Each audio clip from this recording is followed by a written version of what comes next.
The Tale of Roland T. Owen and the Enigma of Room 1046. In the dark, twisting corridors of the Hotel President in Kansas City, Missouri, one story stands out, hanging heavy like the mist of an unsettling dream. A story of strange occurrences, unanswered questions, and a haunting that has never fully faded away. It was 1935 when a man named Roland T. Owen, described as a businessman of average build, wearing a nondescript suit, checked into room 1046 at the hotel. He requested a room with no housekeeping, stating that he preferred privacy, and asked the staff to keep their distance. Something in his demeanor seemed off. His eyes, clouded with something that could not quite be described, revealed a nervous tension. But the hotel staff thought little of it. After all, many guests requested isolation. However, it would be the following morning that the true horror began. The door to room 1046 was found locked from the inside. A housekeeping attendant tried to open it, but it wouldn't budge. Thinking little of it at first, she assumed the man had simply forgotten to leave a key at the desk. But after several attempts, hotel management forced the door open. Inside, the room was a macabre scene. Roland T. Owen was found on the floor, brutally stabbed multiple times. His wounds were deep and brutal, and there were signs of a violent struggle. Furniture overturned and the bedsheets torn as if the man had fought for his life. But what truly baffled the investigators was the mystery of the room itself. The door was locked from the inside, and there were no signs of an intruder. Roland's identity was a puzzle. His clothes were ordinary, yet his name seemed to be a fabrication. He carried no identification. Even more perplexing was the cryptic nature of the events that followed his death.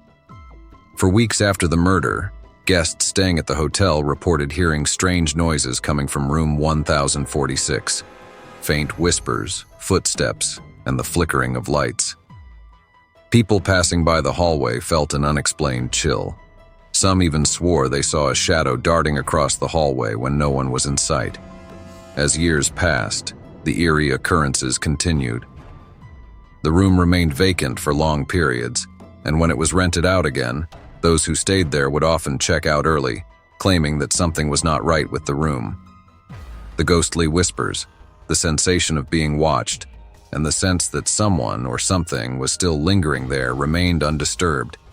To this day, room 1046 is remembered as one of the most chilling ghost stories in Kansas City, and some say that Roland T. Owen's restless spirit still haunts the room, waiting for answers that may never come. The Vanishing Hitchhiker, a ghostly encounter from the Midwest.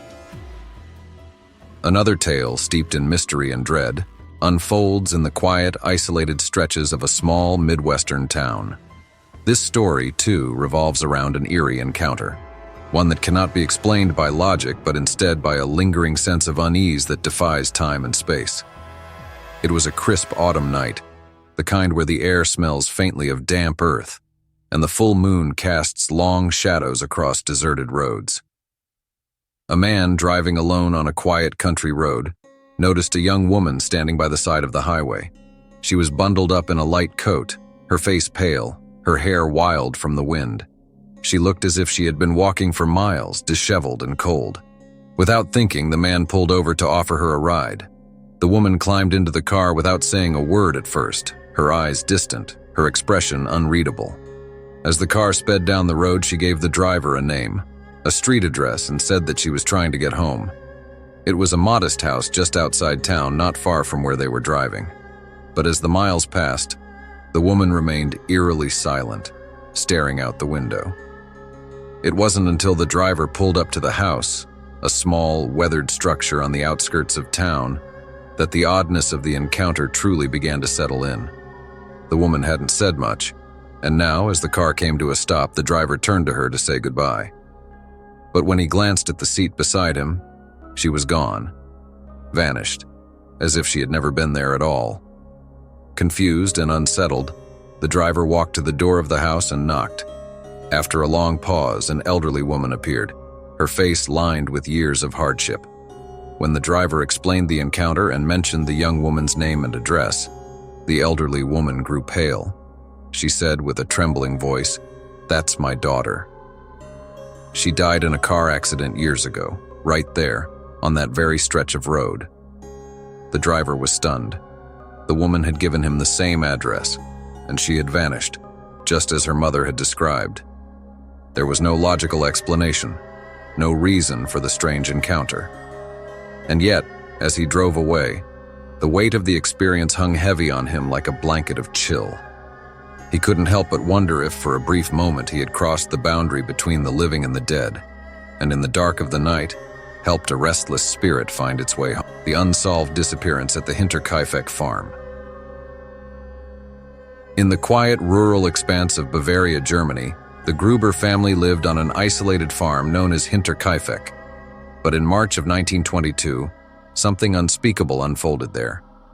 Andreas Gruber, his wife Cecilia, their daughter Victoria, her 2 children, and the newly hired maid Maria, disappeared.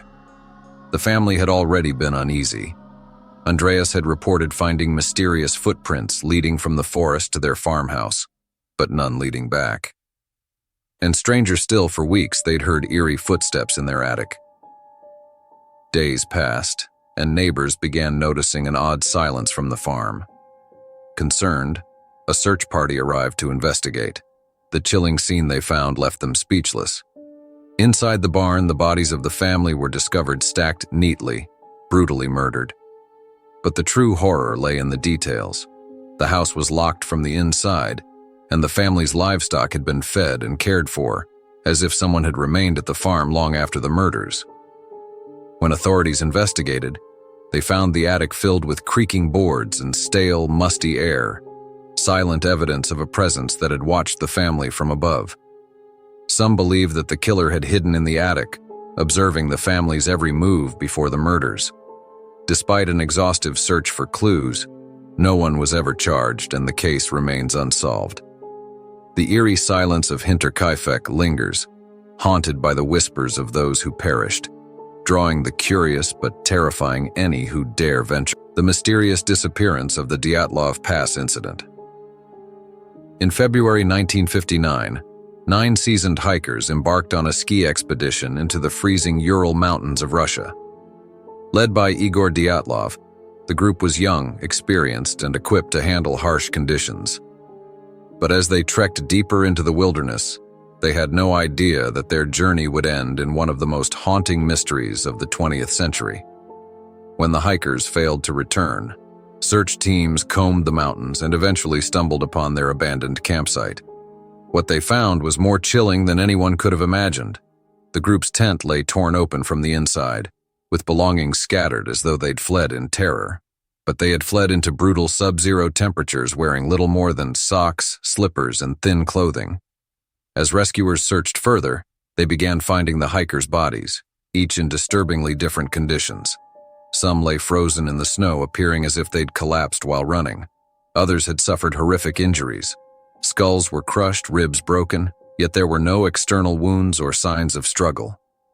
Stranger still, several bodies were missing their eyes and tongues, as if something had intentionally removed them. Rumors and theories spread quickly. Was it a secret military test? Radiation had been detected on some of their clothing, sparking theories of government cover-ups. Some even believed the hikers had encountered a yeti or a supernatural force lurking in the mountains. Despite multiple investigations, authorities could only conclude that the hikers died from an unknown compelling force. The eerie, unexplained circumstances have continued to fuel theories for over half a century, and the Dyatlov Pass remains an enigma, a place where even the bravest souls feel a chill, and the mountain seems to guard a deadly secret.